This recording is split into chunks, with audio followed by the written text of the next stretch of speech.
Church, ang kasalanan ay kasalanan. Sin is sin. Okay, period. Ang kasalanan ay kasalanan. Wala nang argumento doon. Kasalanan, kasalanan. Amen? Kaya lang, minsan, nakatingin tayo doon sa malalaking kasalanan. Pumatay yan. Ano pa? Uy, adik yan. Uy, nagnakaw yan. Diba? Ang daling makita yung malaking kasalanan. Kasi tingin natin doon, malaking kasalanan eh. Amen? Paano yung sabi ni Lord, magmahalan tayo? Pag hindi ka nagmamahal, anong tawag doon? Uy, kasalanan yun.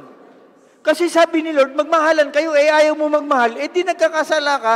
Bakit yung malaking kasalanan, ang daling tingnan, tapos yung maliliit na bagay, uy, wala yan. Anong wala yan? Sin is a sin. Amen? Matthew 6:33. Seek first the kingdom of God and His righteousness. Tanong, yun ba ay utos o pakiusap? O pag ang utos hindi mo ginawa, anong tawag doon? Kasalanan yun.